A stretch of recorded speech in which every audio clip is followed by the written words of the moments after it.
Bendiciones, chicos, qué bueno poder saludarles, ¿no es cierto?, en esta oportunidad, poder compartir una palabra de Dios para sus vidas, poder estar acá inventando, ¿no es cierto?, para poder transmitir un mensaje del Señor. Seguimos, ¿no es cierto?, estudiando el pasaje del Santo Evangelio de Mateo, ¿no es cierto?, de las bienaventuranzas, y vamos a seguir, digamos, con nuestro estudio, Mateo 5, ¿no es cierto?, específicamente el verso 21 hasta el 25, donde habla acerca del enojo. En esta versión se llama traducción al lenguaje actual. Me encanta, chévere, es fantástica. Arroja a la luz, digamos, varios pasajes oscuros de la escritura, en el sentido que son difíciles de interpretar y no es tan españolado.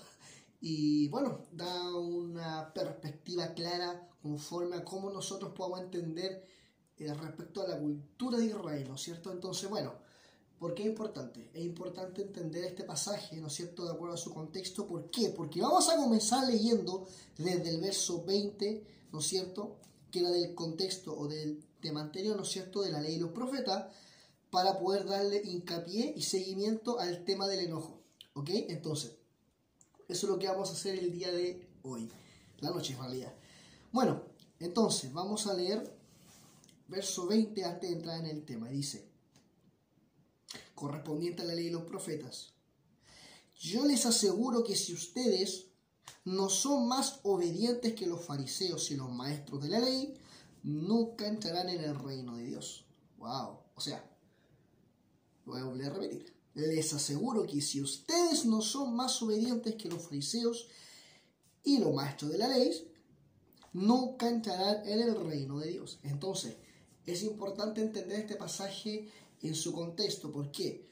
Primero que todo, ya vamos a entender lo que dice en Mateo 20, de primera parte, donde dice que Jesús se ve que critica severamente respecto a los fariseos, ¿no es cierto?, y maestros de la ley. Esa es su crítica. Es una crítica severa, dice, respecto a los fariseos y maestros de la ley. ¿Por qué? Porque en esta situación sí dice que hagan y cumplan todo lo que dicen, pero no los imiten. Porque los fariseos sabían la Torá, entendían, o sea, sabían la palabra, ¿no es cierto?, de pe a pa, de Génesis, en este caso hasta el profeta Malaquías, la Torá hasta la Tanakh, es decir, todo el antiguo conocido como el Antiguo Testamento, se lo sabían de memoria. Sin embargo, a la hora de recitarlo, también un 7, no había problema con eso. El problema es que ellos no practicaban la palabra. Y si nosotros nos vamos al Nuevo Testamento, llamado Nuevo Testamento, mejor dicho, pacto renovado, para que se entienda, porque es el mismo pacto, lo hemos explicado en otras ocasiones, se puede ver claramente, ¿no es cierto?, de que Jesús emplea cierto, ¿no es cierto?, este ejemplo en reiteradas ocasiones, la importancia, ¿no es cierto?, de la ley y la importancia, ¿no es cierto?, de ser hacedores de la ley. Entonces, eso era importante, ser hacedores de la ley, hacedores de la palabra, del mandamiento, ¿no es cierto?, de la instrucción, de la enseñanza, como lo vimos la semana pasada. Entonces, no criticaba de cierta forma la palabra porque estas personas estaban diciendo la verdad, estaban hablando la verdad. Eran correctos incluso en la forma de vestirse, en la forma de actuar, ¿no es cierto? Se veían religiosos en la parte estética, en la parte moral, en todo. Pero más allá de eso, cuando hablamos de la conducta, ahí topamos. ¿Por qué? Porque dice, cumplan y todo lo que dicen, pero no los imiten. Y al decir imitación, se refiere a la imitación práctica de sus vidas. El trato, la relación que ellos tenían, digamos, con el pueblo. Entonces, entendemos esto y lo vemos con gran exactitud en Romanos, este mismo pasaje, en Romanos 2, del 17 al 23, al verso 23, dice, algunos de ustedes, refiriéndose a fariseos y maestros de la ley, dicen con mucho orgullo que son judíos. Se sienten muy seguros porque tienen la ley de Moisés y están orgullosos de su Dios. Creen saber lo que Dios quiere y cuando estudian la Biblia aprenden a conocer qué es lo mejor. Se sienten muy seguros al decir a los pecadores lo que deben hacer para ser salvos. Y como tienen la Biblia en la mano, se creen maestros de los ignorantes y de los inexpertos, dueños de la verdad y de todo conocimiento. Verso 21. Pero ¿cómo puedes enseñar a otros si ustedes mismos no aprenden primero? Wow. ¿Cómo pueden enseñar a otros si el que no debe robar y si ustedes mismos roban? Dicen que todos deben ser fieles en el matrimonio, pero ustedes mismos son infieles. Odian a los ídolos, pero roban en los templos a esos ídolos. Están orgullosos de tener la Biblia, pero no la obedecen. Y ahí está el punto. Y son una vergüenza para Dios. O sea, hermano, ellos acá están reprochando, si usted entendió, escuchó, ¿no es cierto?, cada detalle de lo que el apóstol Pablo estaba recriminándole a estas personas, a los fariseos, los maestros de la ley, ¿no es cierto?, de aquella época. Él estaba diciendo lo siguiente: conforme a ello, en base a todo lo que está relacionado directamente con su conducta y no con su predicación. Ellos dicen, está bien, ustedes saben tal cosa, está bien, pero no la practican. Ustedes conocen la ley, está bien, pero no la obedecen. Y así, y se creen guías de ciego. Claro, porque podrían serlo, pero sin embargo no lo aprovechan. Sin embargo, lo que hacen ellos es algo que está truncando la voluntad de Dios. Entonces, por eso es muy importante considerar el tema. Entonces, yendo a ese tema, en Hechos 15 hay un pasaje similar que nos aclara más esta idea. En Hechos 15, dice lo siguiente, en Hechos 15 del 10 al 11, dice, hablando el apóstol Pablo, ¿no es cierto?, aquellos que practicaban la circuncisión y era menester o necesario de que practicaran la circuncisión física para que fuesen salvos, a los nuevos creyentes, sobre todo a los de Galacia, que eran completamente gentiles. O sea, su identidad como casa de Israel la habían perdido hace mucho tiempo. Entonces, dice, ¿por qué quieren ir en contra de lo que Dios ha hecho? ¿Por qué quieren obligar a sus seguidores, a los seguidores de Jesús, a obedecer leyes que ni siquiera nuestros antepasados han podido obedecer? Más bien, nosotros creemos que somos salvos gracias a lo que Jesús hizo, porque nos amó mucho, y también ellos lo creen. Es decir, estas personas estaban sacudiendo o estaban revolucionando, o mejor dicho, estaban extorsionando a estos nuevos creyentes de la comunidad, porque no estaban siendo circuncidados. Y esa era una situación que ellos querían poner. Se dice que esa situación la estaban imponiendo por envidia, porque ellos no podían realizar tanto quizás aquellas operaciones del Espíritu que sí lo hacían obviamente los apóstoles, pero como ellos no podían realizar dichas operaciones espirituales, ¿no es cierto?, ellos se jactaban de un mandamiento que era letal, ¿no es cierto?, en el pacto antiguo, en el primer pacto, ¿no es cierto?, y claramente decían, tienen que circuncidarse los hermanos para ser salvos, cosa que en ninguna parte Cristo lo impuso como reglamento, ni tampoco entre otras cosas más. Cristo nunca, hermano, nunca, y esta es la gracia, y esta es la maravilla del Evangelio, Cristo nunca impuso nada, el apóstol Pablo tampoco. Dice, todo me es lícito, mas no todo me conviene. O sea, en otras palabras, esta versión dice, tengo derecho a hacer de todo. ¿Cómo? Sí. Pero dice, pero cada uno sepa, como dice el apóstol Pablo en 1 Corintios 3, sepa cómo sobreedifica. Con lo que uno ya sabe que esto confía en cierta forma en que si nosotros tenemos la palabra en nuestras vidas, siempre vamos a sobreedificar para bien, sobreedificar de acuerdo al buen conocimiento. Por otra parte, también si entendemos otra cosa importante, aquellos que se le dijo, todo me es lícito, pero no todo me conviene, está diciendo en otras palabras, hermano mío, no importa, ¿no es cierto? Yo sé que es necesario tratar de exigirte situaciones o ciertas reglas porque tú sabes perfectamente lo que Dios anhela. Entonces, como tú conoces la palabra, la Torá, la ley, entonces no hay necesidad de decirte, haz esto y deja de hacer esto otro, porque tú conoces la ley. Tú sabes lo que te conviene, lo que no, lo que te edifica, lo que no te edifica, lo que te aparta o lo que te acerca, ¿no es cierto?, a Cristo. Entonces, ¿qué quiero decir con esto? Que es muy importante considerarlo para aquel momento. Acá, Cristo en ningún momento nos prohíbe algo.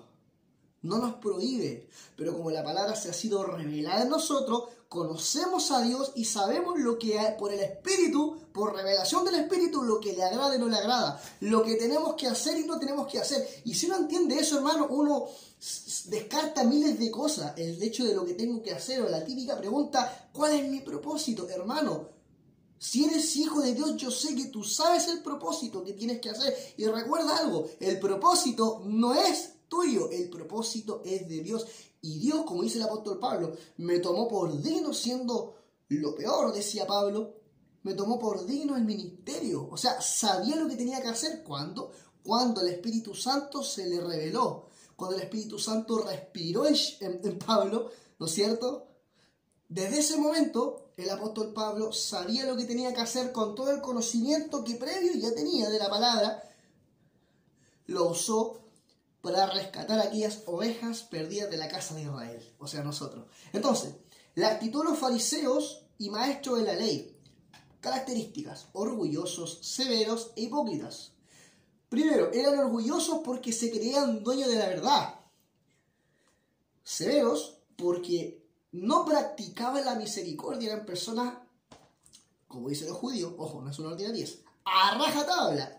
A los judíos les gustaba guardar, o sea, tenían que guardar la ley a rajatabla. ¿Y eso qué significa? Significa ser estricto en guardar la ley, pero ellos eran estrictos con las personas, eran personas sádicas, personas militares, para que se entienda. O sea, realmente había una actitud déspota, una actitud reprimiente, no había amor, había una actitud déspota, había una actitud de rechazo, una actitud fome, o sea, un ambiente sutil y hostil, ¿no es cierto?, con las personas que estaban ahí. Entonces, también, ¿y por qué hipócrita? Hipócrita porque exigían a los demás lo que ellos no estaban dispuestos a vivir. Ojo, no digo lo que ellos no cumplían, sino lo que no estaban dispuestos a vivir. ¿Cuál es la diferencia? Que ellos, conociendo la verdad, pasaban el tiempo y en ningún momento se determinaban a obedecer lo que tenían que hacer.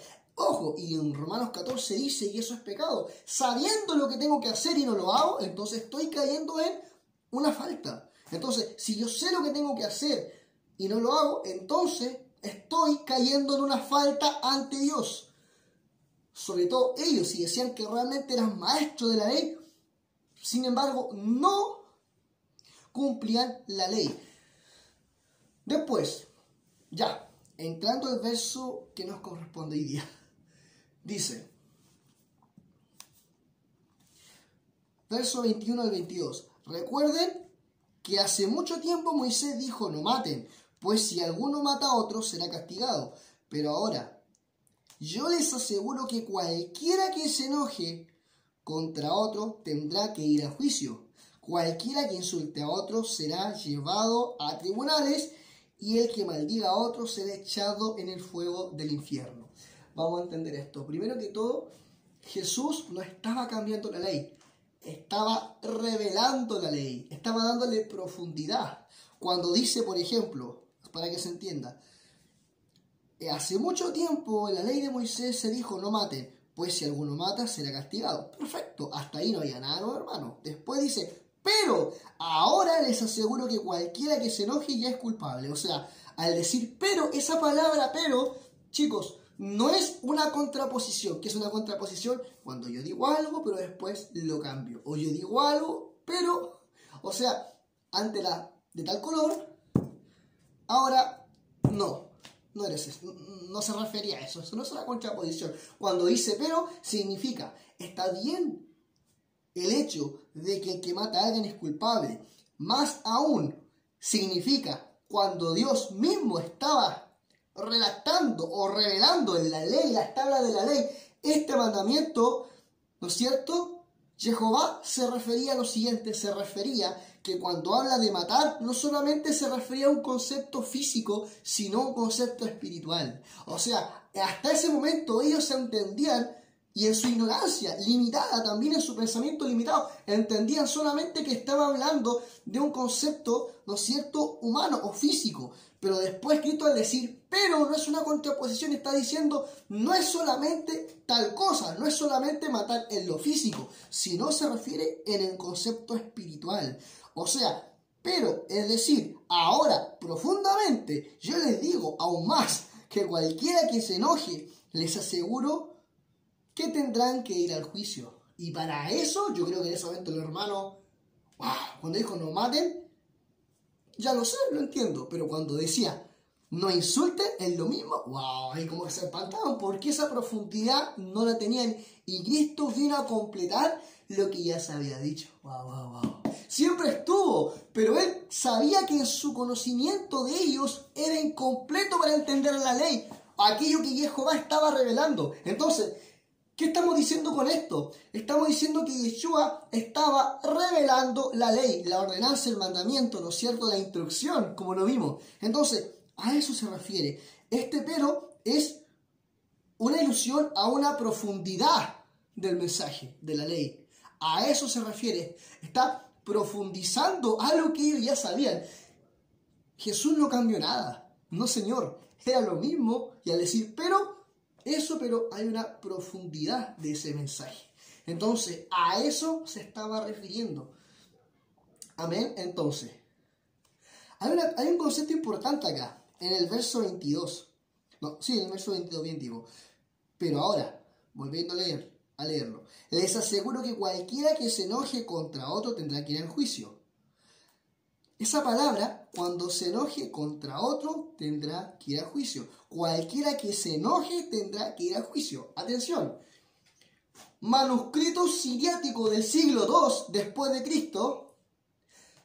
Se descubrió que ese manuscrito, también conocido como la Pechita aramea, dice o interpreta o traduce con más fidelidad este pasaje diciendo lo siguiente. Hubo en este caso un concepto o una idea importantísima que se cambió y le da contexto a esto. ¿Por qué? Porque uno, si se pone a leerlo, dice, si uno se enoja, hago la pregunta, ¿Jesús acaso no se enojó con los campistas, con los mercaderes del templo?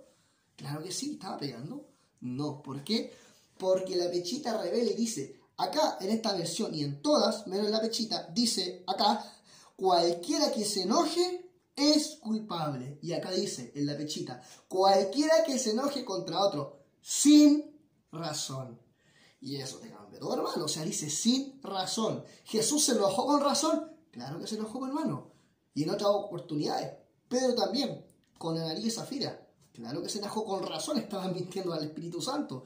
Y así, el apóstol Pablo, cuando también se enojó con Pedro, en la carta a los Gálatas lo revela, y en Hechos 15, cuando habla acerca de que, esto, hablando del mismo tema, de que los judíos, ¿no es cierto?, estaban obligando a circuncidar a los hermanos de Galacia. Entonces, ¿qué quiero decir con esto? Esta palabra es importante, sin razón. Y ahí dice, es culpable. Entonces, ¿por qué lo podemos entender así? Si nosotros vamos a ese contexto, hermanos amados, en Juan 2, del 3 al 17. Dice, como ya se acercaba la fiesta de la Pascua, Jesús fue a la ciudad de Jerusalén y allí en el templo encontró a algunos hombres vendiendo bueyes, ovejas, palomas. Otros estaban sentados en sus mesas cambiando monedas extranjeras por monedas judías, eso es verdad. Al ver esto, Jesús, y está la historia de Chile también, Jesús tomó unas cuerdas e hizo látigo con ellas y echó todos afuera del templo junto con sus ovejas, bueyes. También arrojó al piso las monedas que cambiaban por dinero. Volcó sus mesas y a los que vendían palomas ordenó, saquen esto de aquí, la casa de Dios, mi Padre, no es un mercado. Verso 17. Al ver esto, los discípulos recordaron el pasaje de la Biblia que dice, el amor que siento por tu templo me quema como un fuego. Entonces, ¿qué está sucediendo acá? Esto también se puede ilustrar de muchas maneras. Primero vamos al contexto de este pasaje. Es importante entender, amados, y en la tradición cristiana evangélica dice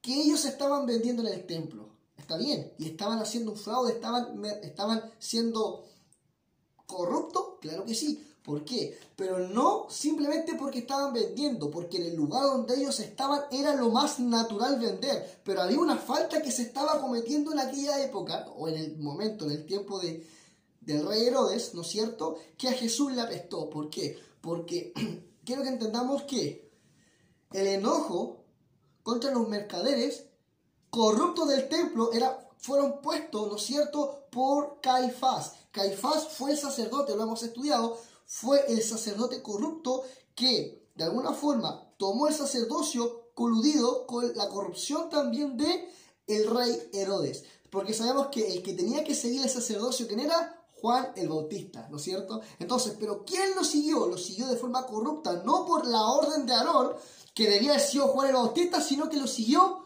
Caifás. Entonces, él se coludió con este sacerdote corrupto y de igual manera fue y se introdujo siendo sacerdote del templo y de tal manera a las personas que vendían en el templo que estaba bien. Pero ¿qué pasó? Cada producto, ya sea oveja, buey, paloma, tenía un precio. Pero ¿qué pasó con ellos? Estaban exigiendo el doble y el triple. Y Jesús no se enojó porque estaban vendiendo, porque estaban en un lugar del templo donde sí se podía vender y realizar mercadería. Se podía cambiar moneda, se podía realizar venta. Estaba dentro de la costumbre, estaba bien. El problema es que los vendedores que estaban puestos por este sacerdote corrupto les pedían cobrar un impuesto mayor por el valor de lo que estaban comprando. ¿Por qué? Porque con ese impuesto mayor, por ejemplo, si costaba, por ejemplo, una oveja 20 lucas, cobraban más del doble, por ejemplo, 80 lucas. Y con esa plata que cobraban de más, se quedaban los sacerdotes. ¡Qué lindo! ¿No les suena familiar? Ya. Entonces, ¿por qué? ¿Por qué lo digo de tal manera? Porque eso acontecía y eso Jesús lo vio. No vio, insisto, no era malo que vendieran en el templo, sino lo que realmente sacó de las casillas e hizo enojar a Jesús es que se dio cuenta de la colusión que estaba teniendo a partir del rey Herodes con el sacerdote y también como el sacerdote, ¿no es cierto?, se coludía con la gente que vendía, también se aprovechaba de ellos y él adquiría el dinero. Qué hermoso, porque estaban vendiendo a precio alto aquellas cosas que tenía que comprar la gente humilde del pueblo. Entonces, por esa razón, esta situación también se puede ver reflejada, ¿no es cierto?, en la Tanaj, Isaías 56:7 y en Jeremías 17:11, para si los quieren buscar con mayor detalle. Entonces, más adelante hay una palabra importante que es importante para destacar. Dice, el que maldiga a otro, mejor leo del 22, pero yo les aseguro que cualquiera que se enoje contra otro tendrá que ir a juicio. Cualquiera que insulte a otro será llevado a los tribunales y el que maldiga a otro será echado en el fuego del infierno. Concepto importante, el infierno, y se habla mucho del infierno. ¿Qué es el infierno?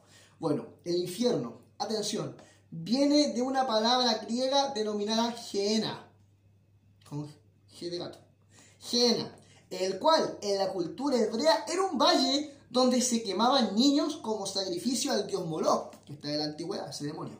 Ya, eso aparece con exactitud también en Jeremías 32:35. Más tarde en ese mismo valle, ¿no es cierto?, donde se hacían sacrificio a Moloch, quemaban a los niños, ¿no es cierto?, un sacrificio, se convirtió posterior en un lugar para quemar basura, donde también en el siglo I a.C., algunos maestros judíos enseñaron que era el lugar, que era gigante, donde iban los malvados una vez que morían. Y esa fue la doctrina que se impuso de infierno, hermano. Cuando habla acerca de Lucas 16, 23, 24, también lo habla, ese Lucas 16, 23, 24 se refiere a la parábola, que yo personalmente creo que es una parábola porque una parábola simplemente es un ejemplo, no hay mayor discusión. Y claramente Cristo, para enseñar lo que estaba, para de alguna forma hacer entender lo que estaba enseñando e ilustrar dicha situación del momento, claramente ilustró esta parábola o este ejemplo, ¿ya? El caso, por si puede existir quizá algunas contradicciones, chicos, es un ejemplo, por ende, parábola. ¿Se le puede decir parábola? Sí. ¿Por qué? Porque Jesús estaba empleando un ejemplo para dar a entender un mensaje. Y también se puede ver en Apocalipsis 20:14 cuando habla de la destrucción eterna. Y la destrucción eterna es la destrucción del mal, que la Biblia también llama como segunda muerte, que es muerte física y muerte espiritual. Ya, entonces, en el 23 dice, bueno, para que se entienda, a eso se refiere la palabra infierno como tal. No es que hoy en día la gente está ardiendo en fuego. Fue una ilustración de aquella época que se enseñaba para demostrar, digamos, cómo iba a ser el juicio final cuando Cristo separe a sus ovejas de los cabritos. Y en ese caso, ¿qué va a suceder con el destino de exterminación con aquellos que obviamente rechazaron su venida o rechazaron su evangelio, el mensaje de su palabra? Entonces, verso 23 dice: por eso, si tú llevas al altar del templo una ofrenda para Dios y allí tú te acuerdas que alguien te está enojado contigo y ese enojado es con razón, deja la ofrenda delante del altar y ve de inmediato a reconciliarte con esa persona y después de eso regresa para presentar tu ofrenda a Dios. En el verso 23, la ofrenda, Jesús en ese contexto se refería no a moneda, sino se refería a sacrificios. Sacrificios de animales, sacrificios de animales o de libaciones, ¿no es cierto? O también especies de la tierra. Para presentar los sacrificios, los sacerdotes, quiero que entendamos esto, para presentar los sacrificios, los sacerdotes debían cumplir con la ceremonia de consagración. Eso se encuentra, amados, en Levítico 8 del 30 al 36, donde Moisés toma a Aarón y a sus hijos que van a ser los sacerdotes, los unge, los prepara y los santifica para poder ir al templo. Entonces, ¿a qué se refiere con la ofrenda? Se refiere al rito de purificación, o sea, la ofrenda. Ellos, además, como sacerdotes del lugar, no es menor, porque debían tener gran estima ante todos los miembros del pueblo, es decir, no podían tener ninguna riña o problema o mal testimonio con otras personas, si no estaban en pecado. Estas personas debían tener un testimonio intachable con las demás personas. Tenían que ser personas que la gente los admirara por su testimonio, Aarón tanto como sus hijos, ¿no es cierto? Entonces, debían tener estima ante todos los miembros del pueblo.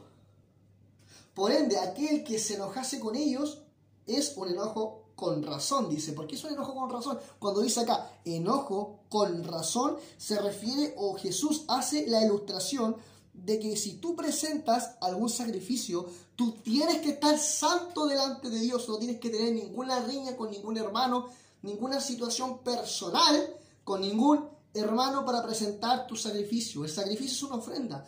Claro, acá obviamente uno acostumbra o entiende que se lleva esa idea a un concepto monetario, no solamente. Si tú vas a servir a Dios, si tú vas a ser discípulo, si vas a ministrar su palabra, si vas a orar por alguien, no puede haber riña contigo contra tu hermano.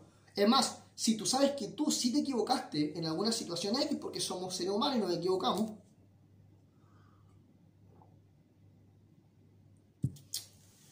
y quizás tú estés mal con tu hermano y tu hermano tú sabes que está dañado, no lo hagas, no prediques, no ores.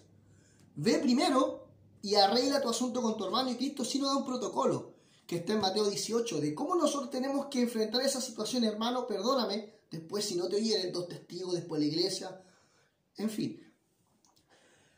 Pero sí,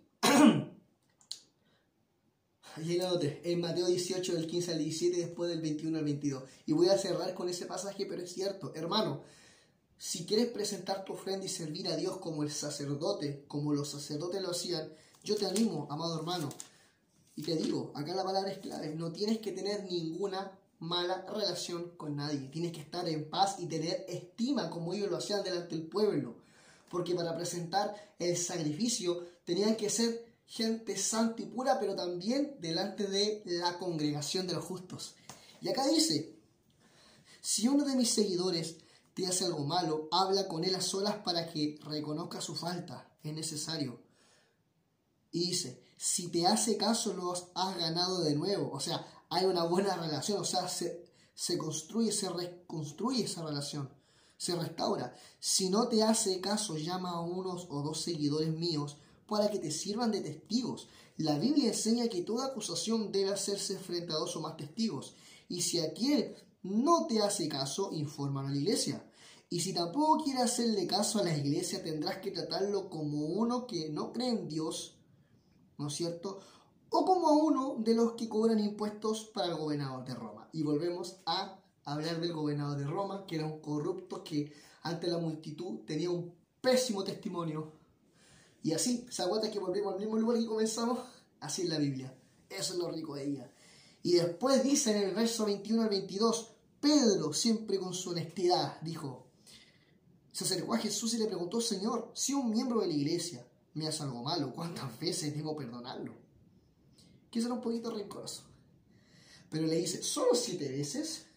Y Jesús le contestó, no basta con perdonar al hermano solo 7 veces. Me gusta esta versión porque dice, hay que perdonarlo una y otra vez, es decir, siempre. Entonces, ¿qué te quiero decir? Cuando dice, hablamos de, ¿cómo se llama el mensaje? El enojo. Que no se ponga el sol sobre nuestro enojo. Y así, la palabra va fluyendo a medida que uno estudia y va entendiendo los secretos de Dios. Les animo a que vayan y hagan las paces. Hermano, no podemos estar sirviendo si estamos en pecado o si estamos con una riña contra nuestro hermano. No, hermano, tenemos que ponernos a cuenta con el hermano. Si no te oyere, hiciste tu parte. Pero hay una promesa donde el hermano dice que el hermano sí te va a escuchar, porque el que no te escucha dice al final, tómalo como pagano. O sea, no. Claramente hay consecuencias, sí. Pero lo más importante es que Dios trabaja para que la relación del pueblo de Dios se restaure, ¿no es cierto? Y todo pueda fluir con libertad y puedan trabajar juntos hacia un mismo enfoque que es predicar y llevar el mensaje a todos los hijos de Dios que están esparcidos por el mundo. Dios les bendiga.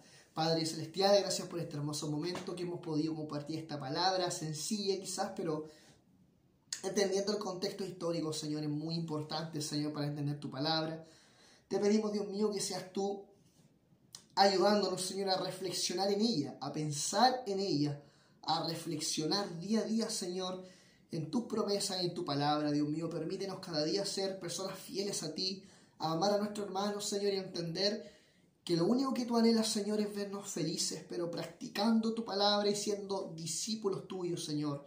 Te adoramos, Señor, te bendecimos, te entregamos todo, Señor, aquello que es nuestro, Señor, aquello que está ahí, Señor, aquello que nuestra dificultad, nuestras cargas, Señor, para que seas tú teniendo cuidado de nosotros y puedas, Señor, hacernos libres, Señor, pero únicamente esa libertad que sea no pretexto, Señor, porque para nosotros no es pretexto, para nosotros es la libertad de poder acercarnos a ti, Señor, sin ningún impedimento. Te adoramos, Señor, y te entregamos este momento para que seas tú con nosotros y podamos tener presente siempre ese amor precioso que tienes para nosotros. Te adoramos, Señor, en el nombre de Jesús. Amén y amén. Dios te bendiga, amado, que tengas un hermoso fin de semana. Bueno, ya mañana va a entrar. Bueno, ya es fiesta pacha. Así que espero que tengas un hermoso tiempo con tu familia. Disfrútala, ámala, ora con ellos y que en todo momento el Señor te sea bendiciendo. Un abrazo. Dios te bendiga.